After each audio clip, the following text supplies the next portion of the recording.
어제 오후 9시까지 18,000명에 가까운 코로나19 확진자가 발생해 또다시 역대 최다치를 기록했습니다. 이틀 연속으로 2만 명대가 나올 것으로 예상됩니다. 오늘부터는 코로나19 진단검사 체계도 달라집니다. 이기주 기자입니다. 어제 0시부터 오후 9시까지 전국에서 코로나19 양성 판정을 받은 확진자는 모두 17,920명. 이는 전날 15,835명보다 2,085명 많은 것으로 이틀 연속으로 오후 9시 기준 최다치가 경신됐습니다. 설 연휴로 코로나19 검사 건수는 평일 대비 최대 10만 건가량 줄었지만 자정까지 집계될 추가 확진자 수를 포함하면 이틀 연속 2만 명대를 기록할 것으로 예상됩니다. 신규 확진자가 첫 10,000명대를 기록한 지 불과 일주일 만에 2배 정도로 증가한 겁니다. 지금 정점 예측은 좀 쉽지 않은 상황입니다. 전문가들의 시뮬레이션 결과도 상당히 큰 폭의 다양한 결과들을 좀 제기하고 있고 어느 정도까지 정점이 형성될 수 있을지는 오늘부터 검사량이 평일 수준을 회복하면 확진자 규모는 더 커질 가능성이 높습니다.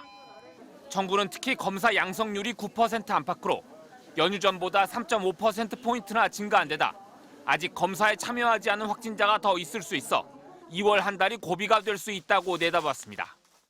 이번 연휴의 여파가 실제 확인된 2월 한 달간이 고비가 될 것으로 전망합니다. 오늘부터는 코로나19 진단검사 체계가 달라집니다. 고령층 등 고위험군을 대상으로만 PCR, 유전자 증폭검사를 시행하고 고위험군이 아닌 사람은 선별진료소나 호흡기 전담 클리닉 등에서 신속 항원 검사를 받고 양성이 나와야 PCR 검사를 받을 수 있습니다. 정부는 다음 주부터 적용될 사회적 거리 두기 조정안을 내일 결정할 방침입니다. MBC 뉴스 이기주입니다. 미국이 러시아의 우크라이나 침공 가능성에 대비해 병력 3,000명을 동유럽에 파병한다고 공식 발표했습니다. 러시아는 군사적 긴장을 높이는 결정이라며 곧바로 비난했습니다. 윤지은 기자입니다. 조 바이든 미국 대통령이 미군 병력 3,000명의 동유럽 추가 배치를 승인했습니다. 미군 2,000명은 며칠 안에 폴란드와 독일로 향하고 독일에 주둔 중인 1,000명은 루마니아에 배치됩니다. 이번 우크라이나 사태 이후 미군 병력이 동유럽에 추가 배치되는 건 처음입니다. We are moving an additional force of about approximately 2,000 troops from the United States to Europe in the next few days. 폴란드로 가는 미국 병력들은 대부분 미국 육군 최정예 부대인 82 공수사단으로 유사시 적 후방에 투입돼 작전을 벌이는 낙하산 부대입니다. 이들 병력은 미군의 지휘를 받으며 북대서양 조약기구 나토가 러시아에 맞서 신속 대응군을 가동할 경우 지원에 나섭니다. 미국은 이번 조치가 나토 동맹을 안심시키기 위한 것이며 추가 파병까지 가능하다고 시사했습니다. 다만 러시아를 크게 자극할 만한 전술작전을 구사하진 않을 것이고 이 병력이 우크라이나 영토 내에서 싸우진 않을 것이라고 밝혔습니다. It's important that we send a strong signal to Mr. Putin and frankly to the world that NATO matters to the United States. It matters to our allies. And we have. 이에 대해 북대서양 조약기구 나토는 미국의 결정을 환영한다는 입장을 내놨습니다. 러시아는 이번 파괴적인 조치가 군사적 긴장을 더하고 정치적 결정의 여지를 좁힐 뿐이라며 비난하고 나서 양측의 긴장이 고조되고 있습니다. MBC 뉴스 윤지윤입니다. 여야 4당 대선 후보들 간의 첫 TV 토론이 오늘 저녁 열립니다. 대선판에 큰 변곡점이 될 수 있는 만큼 후보들은 설 연휴에도 공개 일정을 줄이고 토론 준비에 집중했습니다. 김정인 기자입니다. 더불어민주당 이재명 후보는 소상공인 등의 코로나 피해 지원을 강조하며 당선되면 제일 먼저 50조 원의 지원을 추진하겠다고 밝혔습니다. 50조 원 이상의 긴급 재정 명령을 통해서 우리 국민들의 어려움을 좀 극복하는 게 첫 번째 과제가 되겠다. 김동연 후보와는 약속대로 1대1 토론을 하며 사자 토론에 대비했습니다. 또 의전 논란이 제기된 부인 김혜경 씨는 직접 입장문을 내 모든 게 자신의 불찰이고 송구하다, 고통받았을 A모 비서를 생각하니 마음이 아린다고 해명했습니다. 그러나 이에 대해 국민의힘은 허위 해명에 불과하다고 일축했습니다. 국민의힘 윤석열 후보는 아예 외부 일정을 잡지 않고 자택에서 토론 준비에 매진했습니다. 윤 후보는 대장동 의혹을 집중 추궁해 이 후보를 궁지로 몰겠다는 전략인 가운데 양자 토론도 재추진하겠다는 뜻을 밝혔습니다.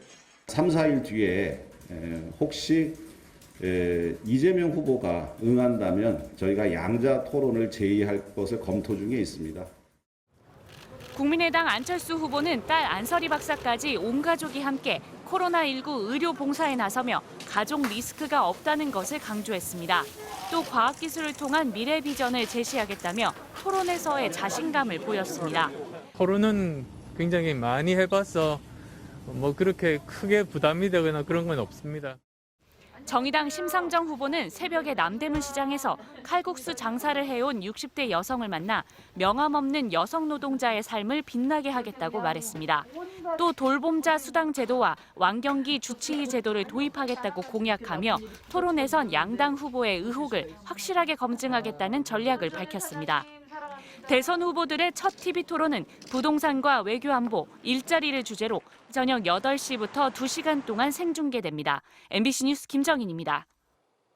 외국인이 건강보험에 숟가락을 얹고 있다고 한 국민의힘 윤석열 후보의 발언이 정치권 논쟁으로 번지고 있습니다. 이재명 후보는 외국인 의료보험이 실제는 흑자를 내고 있다며 혐오를 조장하지 말라고 비판했습니다. 김민창 기자입니다. 국민의힘 윤석열 후보는 지난달 30일 국민이 잘 차려놓은 밥상에 숟가락만 얹는 외국인 건강보험 문제를 해결하겠다는 글을 SNS에 올렸습니다. 외국인 직장 가입자 중 피부양자를 많이 등록한 상위 10명을 보면 무려 7명에서 10명을 등록했고 또 건보료 지급 상위 10명 중 8명은 중국인이라는 지적도 했습니다. 한마디로 외국인, 특히 중국인이 건강보험 혜택을 지나치게 많이 받는다는 주장으로 윤 후보는 불공정과 허탈감을 해소하겠다고 밝혔습니다.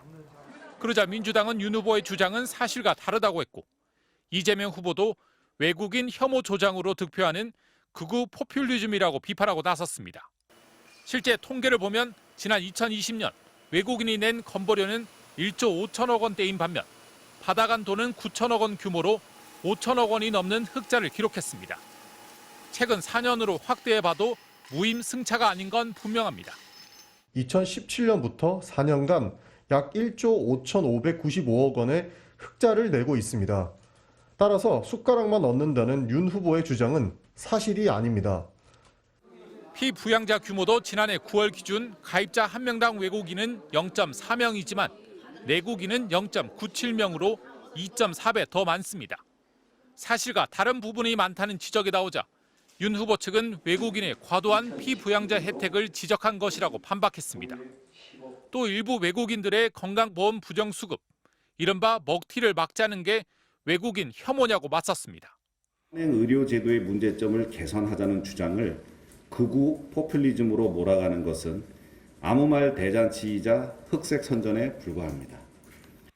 그러자 민주당은 외국인 지역 가입자가 매달 11만 원을 내 7만 원을 내는 김건희 씨보다 더 많다고 비판하며 나아가 윤 후보 장모의 사무장 병원 부정수급 문제부터 사과하라고 재반박했습니다. 외국인 건보료 문제가 반중, 반외국인 논란으로 번진 가운데 후보들 간의 사자 TV 토론에서 이를 둘러싼 공방이 이어질 것으로 예상됩니다. MBC 뉴스 김민찬입니다.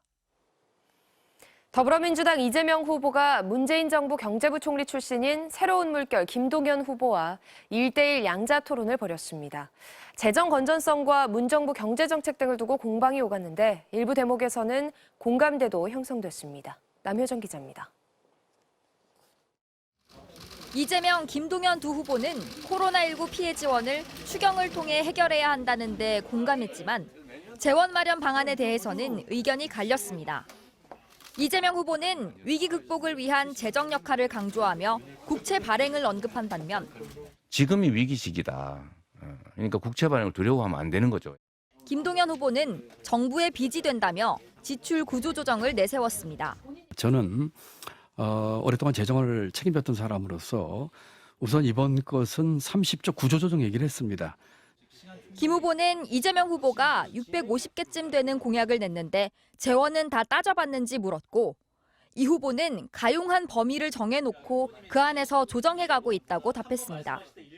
김 후보는 또 최근 민주당이 발표한 동일 지역구 사선 금지의 내용을 보면 현직 의원들의 큰 타격이 없다며 꼼수라고 비판하기도 했습니다.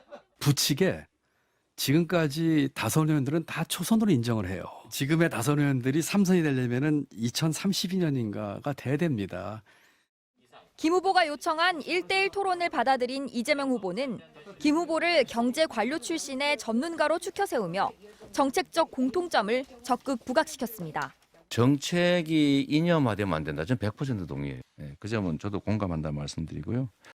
이 후보는 김 후보의 문제 제기에도 대체로 수용하는 모습이었지만 대장동 문제에 대한 입장을 밝혀달라는 요청에는 답하지 않았습니다. 토론이 끝난 뒤 김동연 후보는 이재명 후보와의 대선 연대 가능성에 대해 그런 건 아니라고 전제하고 제가 토론을 요청했다며 선을 그었습니다. MBC 뉴스 남효정입니다.